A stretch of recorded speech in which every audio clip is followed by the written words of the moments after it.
Siddiq over here, both medicine students, but mashallah, both qualified ulama as well. Been through the entire system, quite familiar with the Quranic and Hadith sciences. So I'm going to leave you lot, inshallah, in their capable hands. And inshallah, hope it goes well. It's something very powerful that we're studying, Hadith and the science of the Hadith. Should give you a good understanding, and I think for any of the other sessions that you are attending, this would also benefit for those sessions as well. So it will help you with your fiqh, it will help you with tafsir, it will help you with everything else that you are attending, inshallah.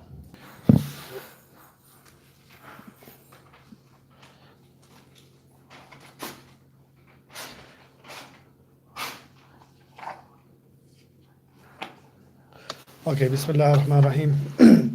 Alhamdulillah Rabbil Alameen, wa salatu wa salamu ala ashrafil anbiya'i wal mursaleen, wa ala alihi al-tahirin, wa man tabi'ahum bi ihsan ila yawmid din, amma ba'd. Assalamu alaikum wa rahmatullahi wa barakatuh. It was a bit of a generous introduction by the Sheikh, but me and Brother Muhammad have both studied the Dars Nizami system for about 10 years, and now we're studying at University in Brighton. We chose to study the Mustalah al-Hadith. It's not really a topic that's taught to the public. Generally, it's something that you study towards the end of your higher Islamic studies. But because of the accessibility of knowledge today, a lot of people have got confused with things like grading of Hadith. How is that done? And a lot of questions have been asked in terms of how, if narrations conflict, then what do we act upon? If there's two authentic narrations and they go against each other and they're both completely authentic, which one do we act upon? Which one do we give preference to? And I think a lot of terminology is thrown around. Like, for example, some people say, oh, this hadith is sahih. Are you not going to act upon it? Or the hadith that you're acting upon is da'if. Why are you not going to leave it? And these sort of questions cause a lot of confusion amongst the public. So although this topic isn't really taught to a public domain, I think it's really important because of the accessibility of knowledge today that we teach and we go through it and we clarify certain concepts and we ask questions that we are unfamiliar with, right? I don't need to go through the virtues of seeking knowledge because some people here are studying with Sheikh Uthman, fiqh and other things. So I think we'll delve straight into it. The book that we're going to be using for the initial part of the discourse is this book called Taysir Mustalah al-Hadith. It's available online in PDF. It's a book in the Arabic language. We also have another book which is basically this hadith, but it's summarized. This book, but it's summarized into the English language. That is called An Introduction to the Science of Hadith. And I'll try and get that out to the people who are here. Either through the Facebook page or through the Sheikh, etc. But what we're going to do is we're going to try and stick to this for the terminologies. Obviously, the medium for discourse will be the English language, and anything that needs clarification, I will clarify. So, this book is called Taysir Mustalah al-Hadith. Once again, it's by Dr. Mahmoud Tuhan, and it's taught in the various madaris, and I think it's a really easy book. And one of the sheikhs was just looking at it before and he was saying, yes, in really easy Arabic, easier to understand. And I think it's a good summary of all the books in the science of Mustalah al-Hadith.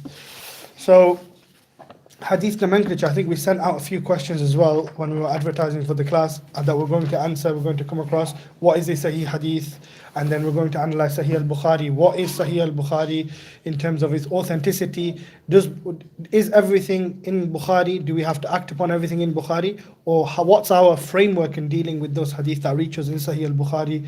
If they go against other hadith, then how do we deal with them, etc.? So, in this book, the scholar begins by defining al-Mustalah al-Hadith. So Mustalah al-Hadith, if we were to translate it into the English language, Sheikh Muhammad, how would we translate it?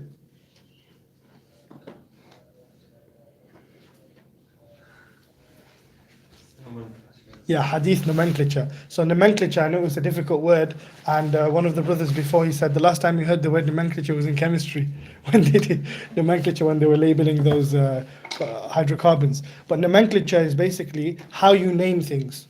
So how you name a particular hadith. Is this hadith sahih? Is this hadith hasan? Because a lot of terminology is thrown around when we share hadith amongst each other as well. We're like, okay, this hadith, it has a good chain. What does that even mean? What's the opposite of good chain? Bad chain? Like some certain questions come into mind when certain things are shared, right? So you have hadith hasan, you have hadith jayyid. They can both be translated into good. So what is it? Is it hadith hasan or is it hadith jayyid? Right? So these terminologies actually do have some applicability. So we're going to go through all the terminology, and inshallah we will discuss them one by one. So the mandate for studying this particular science, so I call it a science because it's a whole subject in the field of Islam, and scholars dedicated their lives into studying the science of Mustalah al-Hadith. Also, the science is known as Usulul Hadith, the principles of Hadith, and it's not really dealing with the matan of the Hadith, which is the content of the Hadith. Rather, it deals with the chain more than it deals with the content. It does have some applicability in terms of content, but mainly it deals with the chain of narration, and we'll explain all these terms one by one as they come. So Allah subhanahu wa ta'ala says in the Quran in verse 6 of Surah Al-Hujurat, Ya ayyuhalladhina amanu in ja'akum fasiqun binaba'in fatabayyanu. O you who believe, if a fasiq comes to you, right, a sinner comes to you, right, and they come to you with some news, then you confirm it, right? So in Islam, Allah subhanahu wa ta'ala, who is he addressing? Ya ayyuhalladhina amanu. The believers, right? Allah is addressing the believers. So they've already believed now. It's a special address. Now we don't need to go into the semantics regarding it. I did it in the khutbah a few weeks ago about Ya ayyuhalladhina amanu, why Allah subhanahu wa ta'ala uses that. He uses Ya ayyuhalladhina amanu, a harf tanbih, which is a specific order directly to the believers. So this message that's going to come after Ya ayyuhalladhina amanu is going to be specifically concerned to those people who have already bought in belief. Right, so the sentence after Ya ayyuhalladhina amanu, it should apply to you if you are a true believer, right? So it's a way to measure your faith, but that's a side point. So Allah subhanahu wa ta'ala says, O you who believe, if a fasiq, a person who is sinful in nature, if they come to you with naba means news in Arabic language, right? You can also say khabar for news, you can say naba for news. Naba is usually big news. And fatabayyanu, then make sure you verify it. Right? And I think this is a very applicable verse to us today when we get text messages and someone might just say this hadith is mentioned in Sahih al-Bukhari and just send it on, right? Like many times it's happened when, remember, we find things are mentioned in the text message or it's in Sahih al-Bukhari, but when you actually verify and you actually check it, it's not in Sahih al-Bukhari. So it's incumbent upon the believer, a person who has iman, to actually go back and check to see if it matches with the original source. So you have to actually check. And obviously it might be difficult if you don't have the capabilities to check for yourself. But Allah says in the Quran in another verse, فَاسْأَلُوا أَهْلَ الذِّكْرِ إِن كُنْتُمْ لَا تَعْلَمُونَ. Ask the people of remembrance, ask the people of knowledge if you yourself do not know. So you can ask someone who you trust and so they can check it for you, right? So that was the verse of the Quran, and from that's where the scholars of Usul al-Hadith, that's where they find the basis to scrutinize the chain of narrations, because there is a science of verification of chains of narrations of particular hadith, and a grading system. Also, it's mentioned in the hadith, that it's a very famous hadith, نَدَّرَ اللَّهُ إِمْرَأً سَمِعَ مِنَّا شَيْئًا فَبَلَّغَهُ كَمَا سَمِعَهُ فَرُبَّ مُبَلَّغٍ أَوْعَى مِنْ سَامِعٍ. That Allah has illuminated the face of he who hears something from us. So the person who hears the hadith from us. فَبَلَّغَهُ كَمَا سَمِعَهُ. And they propagate it in the same method that they heard it. So exact word for word, as they heard it, they would propagate it. Right? فَرُبَّ مُبَلَّغٍ أَوْعَى مِنْ سَامِعِ. That how many a time the person who is actually receiving the hadith, right, the student, understands the hadith better than the person who's transmitting it to them. So it may be the case that many of you later on you might understand something better than someone who teaches you, right? That can happen. So this is what the Prophet ﷺ says regarding the person who seeks the knowledge of hadith. And then in another riwayah, فَرُبَّ حَامِلِ فِقْهٍ إِلَى مَنْ هُوَ أَفْقَهُ مِنْهُ. Right? That how many a times a person who carries this knowledge carries it to he who is more learned, who is afqah than him, who is more learned than this particular person, him or her. وَرُبَّ حَامِلِ فِقْهٍ لَيْسَ بِفَقِيهٍ. And how many a times a person who carries the fiqh, who carries a particular knowledge, doesn't really understand it. And that is quite an important thing. And this is how they make the distinction early on between a person who carries hadith and transmits hadith over a person who, a suli or a faqih, who actually understands the hadith a lot more. They say in the fiqh, in the Arabic language, faqiha, al-faqih is a person who, you know, when you have a she camel, right, and you can tell this is an ancient use of the word faqih in the ancient Arabic language. It's not sort of in the modern Arabic language. It's how, for example, sometimes we look back into the dictionaries to see the words of the Quran and see how Allah used it, right? Because Allah, who is He addressing? He's addressing the Arabs of the time. So He would use those particular words that the Arabs of the time are familiar with. So we study the poetry and we study the sayings of the people who came before Islam, the Ayyam al-Jahiliyyah, to see how they use those words. And this is how, if you look in the Arabic dictionaries, when you use like things like Lisan al-Arab and Taj al-Urus, when we look at the actual words and their origins, we use these sort of things, and they mention the origins of the word. So I think it's mentioned in Lisan al-Arab actually, this particular thing. So faqih is basically when you have two camels, she camels, and one is a pregnant she camel and the other isn't a pregnant she camel, right? The faqih, just by the signs, as soon as the she camel becomes pregnant, can distinguish between these two camels, she camels. So that's a faqih. They can do istinbat, a play on words, because istinbat actually means to derive something that's in the core, but batan in Arabic language can also mean the stomach. So istanbata can also mean to check what's inside the stomach. So this is the ancient use of the word faqih. So generally they made a distinction between a faqih and a muhaddith. Muhaddith is more someone who carries narration and analyzes the chain. Faqih is someone who looks critically at the content of that particular hadith and analyzes the content based on their methodologies and rules. So at the time of the Sahaba, right? So the word hadith linguistically, do you know what it means? Anyone? Shaykh Fahim? Hadith? Occurrence, it can mean occurrence as well. Some people say zidd al-qadim, so it's opposite of qadim. So qadim is what came before and hadith is what's going to happen in the future. So they say the qadim is the Quran and the hadith is what is. That's just a play on words kind of thing. But hadith is basically occurrence, is something that you say, and occurrence is what is temporary. So hadith can also mean temporary because you don't speak all the time, you have pauses when you speak, right? But hadith in the technical sense, when ascribed to the Prophet Muhammad ﷺ, is the sayings of the Prophet ﷺ specifically, right? And there's more distinctions that need to be made regarding, is sunnah and hadith the same thing, right? Or is the sunnah an umbrella term? And the various scholars who said various things, inshallah we'll discuss them one by one as they come in the work. So at the time of the Sahaba, what used to happen is they used to transmit the hadith, right? So if I heard something from the Prophet ﷺ, I would say, قال رسول الله صلى الله عليه وسلم إنما الأعمال بالنيات. That the Prophet ﷺ said that إنما الأعمال بالنيات, that actions are according to intentions. I might not have heard that from the Prophet ﷺ directly. I'm a sahabi. I might not have heard it from him directly, but I could have heard it from another companion. But because all the companions are morally upright, it doesn't matter. Right? It doesn't matter that I can say the Prophet, Messenger of Allah sallallahu alaihi wasallam used to say this, said this, and people would accept it. And they used to say, they never used to ascribe, oh, I heard it from him, right? Until a particular time. So what happened was, people never used to ask for the chain of narration, right? People never used to ask for the chain of narration. And it's a famous incident mentioned in the Muqaddimah of Sahih Muslim, right, which is a famous book on the technicalities of hadith, right, which everyone who studied the Alimiyah course will go through at one time. So quite a difficult work. In there, there's a narration from Ibn Sirin.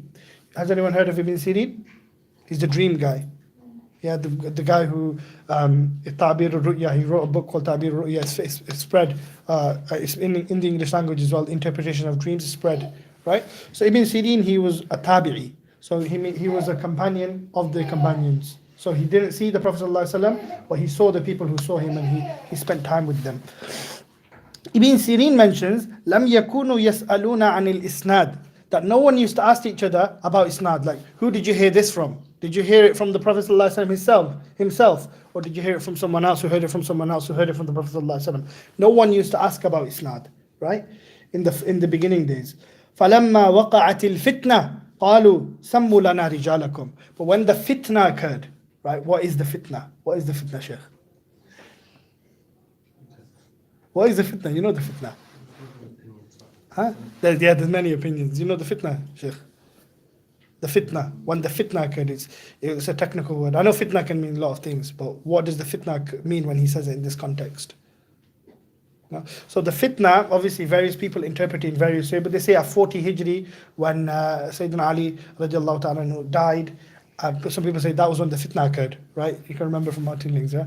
So when the fitna occurred, right, at that time, because there was a lot of heresy in Islam, because a lot of people started coming into Arabia and started accepting Islam with new thoughts and predisposed ideas of what Islam actually is. So people came from all over the world, and remember, these people already had some sort of thaqafa, some sort of civilization, and they would superimpose their own understandings of things onto Islam.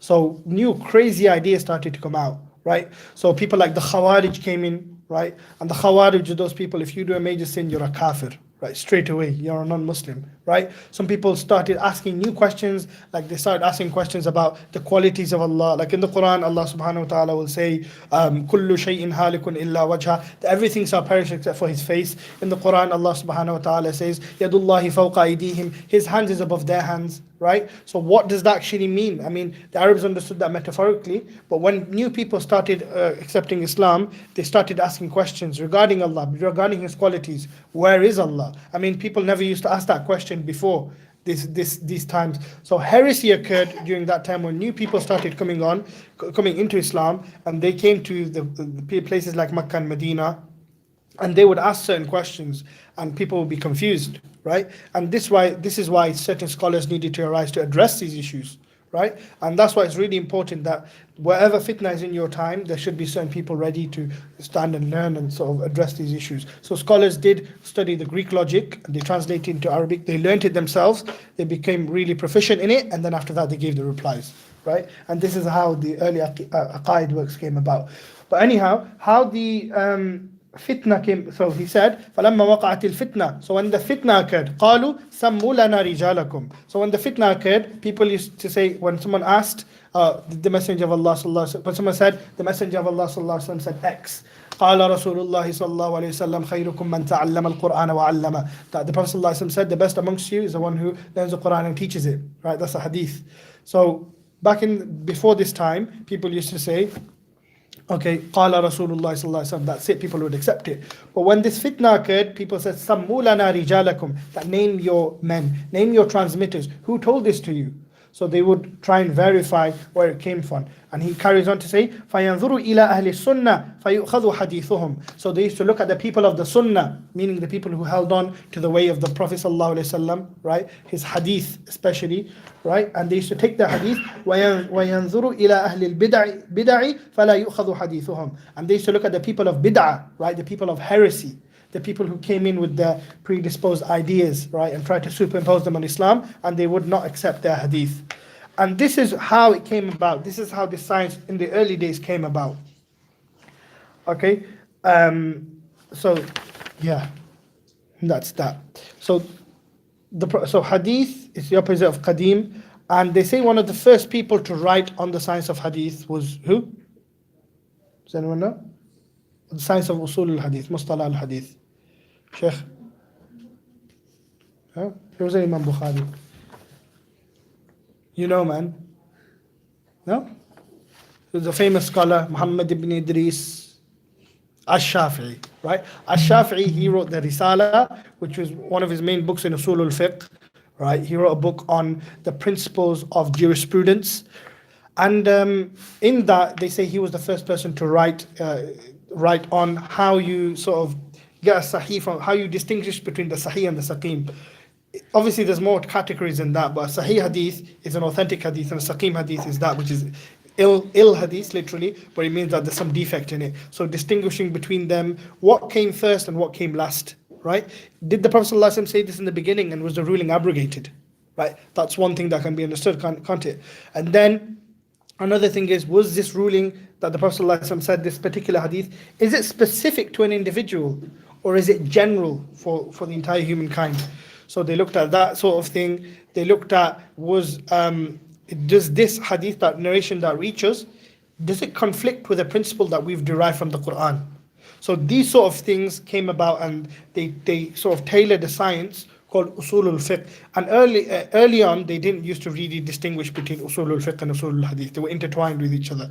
They contained similar masail, similar subject matter, right? But later on, people started writing books, and they were particular to Usul al-Hadith. Now, this is a list of books on Usul al-Hadith, list of famous books. It might be a bit over the head of some people, but to know the names of the books. But I think it's really important to know the names of the books once you're studying particular science, because the scholars of the past, when they used to start teaching a particular subject, what they would do, they would define it, right? As we've defined, Usul al-Hadith is the science that deals with the chain of transmission, right? As well as a bit of the critical analysis of the matan, which is the content of the hadith. And then they would mention the virtues of it. I didn't mention the virtues of seeking knowledge because the Shaykh must have mentioned it before. And then we look at the benefit. What's the benefit of us studying this knowledge? So the fawaid of it, what is the fawaid? We can understand what it's meant. I mentioned that in the beginning. We can understand for ourselves what it's meant when someone says a hadith is sahih, what it's meant when someone says a hadith is da'if, what it's meant when someone says a hadith is hasan, for example, good, right? We can understand all these particular terminologies. And another thing that the scholars used to mention is books that have been written, big books that have been written, right? Authoritative works that have been written on this particular science. And obviously all these books are in the Arabic language, and this particular scholar, what he's done is he's read all these books and he's summarized it in a textbook format in very easy Arabic. So again, Taysir Mustalah al-Hadith, if you can get it, you get it. And in the English language, the summary of it, we're going to send it out inshallah afterwards. So the first book, Ashharul Musannafat fi ilmi Mustalah al-Hadith. So the first book is Al-Muhaddith al-Fasil Bayn al-Rawi wal-Wa'i. Okay, and who wrote that? Who? Rama Hurmuzi. So it's not Rama, yeah?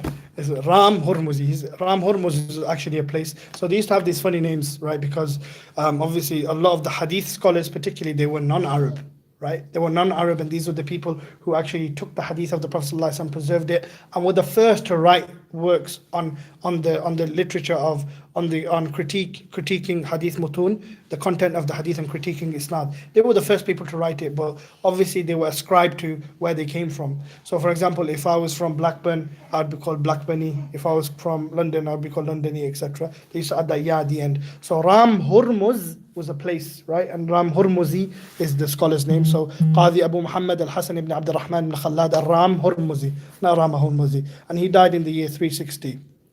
And he was the first person to write specifically, I mean others wrote before him, but specifically on the science of Mustalah al-Hadith. So but he didn't comment on every single masala, every single term in it. He left some, right? So people who came after him, for example, Ma'rifat Ulum al-Hadith was the second book, another book written by Abu Abdullah Muhammad ibn Abdullah al-Hakim al-Nisaburi, right? لكنه لم يهذب الأبحاث ولم يرتب الترتيب الفني المناسب. So a second scholar to write on it was a book. It was a book called معرفة علوم الحديث. That was another book regarding this science, and that was written by who? I know you guys don't have the book in front of you, but this brother does, so he'll be able to tell you. Al-Hakim al-Nisapuri. He was a big scholar. He wrote several books on hadith. And it's interesting that, when people send these texts around and they say, okay, Hakim said it's verified according to the level of the two sheikhs. So who is Hakim? Is this Hakim, right? Al-Hakim is Al-Hakim, Muhammad ibn Abdullah Al-Hakim Nisapuri, right? Which book did you write? Huh? Sorry? Ma'rifat Ulum al-Hadith is this one, but there's another book which he famously wrote, but these brothers should know it, that's the only reason I'm asking. It's not yeah, the Mustakhraj of Sahihain, right? So he wrote also, basically, what he did is he looked at the conditions of Bukhari and Muslim, right, the conditions for authenticity, and he wrote another book, right? And he wrote this book, Mustadrak ala Sahihain, the Mustadrak of Imam Hakim, not the Mustakhraj. The Mustadrak is another book of hadith, which basically, he looked at Bukhari, he looked at Muslim, he looked at the conditions for authenticity in those two books. He compiled another book, and he included hadith in there, which fulfilled those two conditions of those two particular books, but them two sheikhs didn't include it. Bukhari and Muslim didn't include it. right? Bukhari and Muslim didn't include it. The two sheikhs, right? In hadith terminology, whenever we say the two sheikhs, who do we mean? Bukhari and Muslim. In the Hanafi school of fiqh, when we say the two sheikhs, who do we mean? Sheikh Fahim? Yeah. Imam Abu Yusuf and Imam Abu Hanifa. Because they were the two teachers. The two sheikhs, basically what I'm trying to say is, words can be used technically and they can also be used linguistically. I've explained this to these brothers several times. For example, you can have site, the word site. If I go to a builder and I say, oh, have you seen the site? What will he say? What will he think I'm meaning? The building site, right? But if I go to a web designer and I say to him, oh, have you seen the site? What would he mean? The website, right? So you can say the same word, but in different fields, they're going to mean completely different things. So you can have a linguistic meaning and you can have a technical meaning. So when I talk in this particular context, it has a contextual meaning. And this is the same for every language, any language. That's why I use words from the English language. Word spanner, for example. When you talk to someone who's a builder, right? Spanner is a particular thing. When we talk to our friends here, spanner means something else, right? Right, spanner. Remember, people say it in different contexts. Right? So the same word can mean different things in different contexts. So shaykhain, the two sheikhs, when we talk in terms of hadith, who do we refer to? Imam Bukhari and Imam Muslim. When we speak in the Hanafi fiqh, who do we say? Abu Hanifa and Imam Abu Yusuf. And this obviously a technical thing, right? And then if we, in Aqidah, who are the two sheikhs?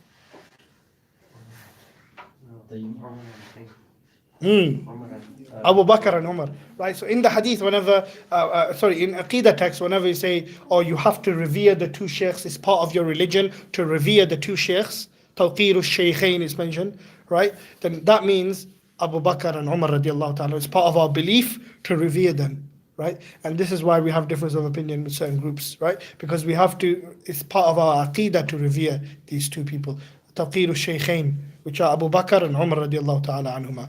And then the two other ones, what they called? Uthman and Ali radiallahu ta'ala anhuma. What they called? Sheikh? Khatanain, innit? The two son-in-laws, right? Damad. Okay, so next thing is, Hakim Nisapuri, he wrote a famous book called the Mustadrak. He also wrote Ma'rifat Ulum al-Hadith. So when these text messages are around, authenticated by Hakim on the conditions of the two sheikhs, it means that Hakim wrote another book and he checked the conditions of these Bukhari and Muslim, and then he added, he wrote another book, and those hadith that they didn't include but fulfilled the conditions, he included them, right? So that was that. A third book is Al-Mustakhraj ala Ma'rifati Ulum al-Hadith.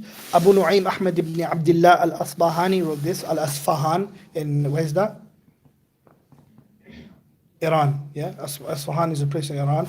Asbahan is when the Mu'arrab, they change it to Arabic, they change the fa to a ba, right? So he basically استدرك فيه على الحاكم ما فاته في كتاب معرفة علوم الحديث. So because Hakim Nisapuri, they were around a similar place, he took Hakim Nisapuri's معرفة علوم الحديث and he added to it. And that's a big thing in sort of the Islamic tradition that people miss out, is they don't really go around and, for example, someone comes today and they say, oh yeah, I've invented this particular drug, right? But the particular drug was already invented. For example, warfarin, right? People in warfarin, right? People say, I've reinvented this, right? But there's no point of reinventing the wheel. You just add on other people's work. And in Islam, we had this. This is an accusation that people make. Oh, what's the point of you going around and researching this when it's already been researched? But no. What you do is you go back and research the work and you add upon that research, right? You add new thoughts to it, right? So it's not something you're doing that's redundant. You're actually adding new things to it. And that's what people accuse in the science of Islam. They say, oh, why are you reinventing the wheel? But I never really understood that, because the ways of the classical scholars was to work on each other's books that they've already written, and what they've missed out, they just add to it. So a third book is Mustakhraj ala Ma'rifat Ulum al-Hadith by Abu Nu'aym Ahmad ibn Abdullah al-Asbahani, who died in 430 after the Hijrah. Was Abu Nu'aym Bukhari's teacher? That's a different one, correct. That was Al-Fadl ibn Dukayn. So sometimes you might have a same name, The reason I'm mentioning this is sometimes in hadith, two people might narrate to you, they might have the exact same name. One of them might be a trustworthy narrator, the other one might not be. So how do you distinguish? Right? This is what we're going to talk about. That's why I mentioned Abu Nu'aym is another scholar as well, Bukhari's teacher. But by the dates you can tell, because he passed away in 430, Bukhari passed away in 256 after the Hijrah. So obviously he couldn't have been his teacher if he passed away 200 years afterwards. Right? That must be someone else. Right? This is how we make this distinction. Another book is Al-Kifaya fi Ilm al-Riwaya, and Abu Bakr Ahmed ibn Ali ibn Thabit al-Khatib al-Baghdadi wrote this work, and he passed away in 463. Who is Khatib al-Baghdadi? Anyone know? Al-Khatib al-Baghdadi. He's a famous Shafi'i scholar of hadith, right? He used to be called, he was a hafiz of hadith, right? He's someone who memorized a phenomenal amount of hadith. He was known as the Hafiz al-Mashriq, right? The Hafiz of the entire Eastern world. He was the Hafiz. And someone parallel to him who lived, Ibn Abdul Bar, he was known as the Hafiz al-Maghrib, right? The Hafiz of the West. And it might be a coincidence, they actually passed away in 463 the same year. So these two giants in hadith. So the next book is also by Khatib Baghdadi, Al-Jami' li-Akhlaq al-Rabi wa Adab al-Sami', and this actually deals with the way you transmit hadith and the way you listen to it. There's certain etiquette regarding it. And then you have Al-Ilma' ila ma'rifati usul al-riwaya wa taqyid al-sima', and who wrote the Sheikh?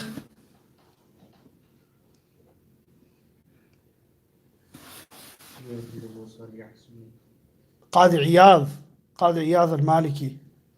Right, Qadi Iyad al-Maliki, yeah.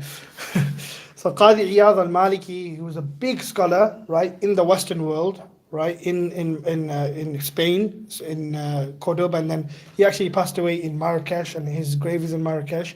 And what's funny is we went to the seven saints of Marrakesh a few weeks ago. I was in Marrakesh, and when we checked the graves, right, we didn't know who is buried where, right? They mentioned the names, but we didn't realize that Qadi Iyad was one of the people who were buried informed us when we came back. So next time, inshallah, we'll check the grave out. But the Qadi Iyad was a big scholar of hadith. He's a Maliki scholar. He wrote commentaries on the Muwatta as well, Imam Malik, right? So another book is Ma la yasa'u al-muhaddith jahluhu, that which the hadith scholar can't do without. This is this book by Abu Hafs Umar ibn Abdul Majid al-Mayanji. He passed away in 580. And it's not a really big book. And then the next book, it's one of the main book where a lot of the science of ulum al-hadith comes from, and this is ulum al-hadith. The book is called The Science of Hadith, right? And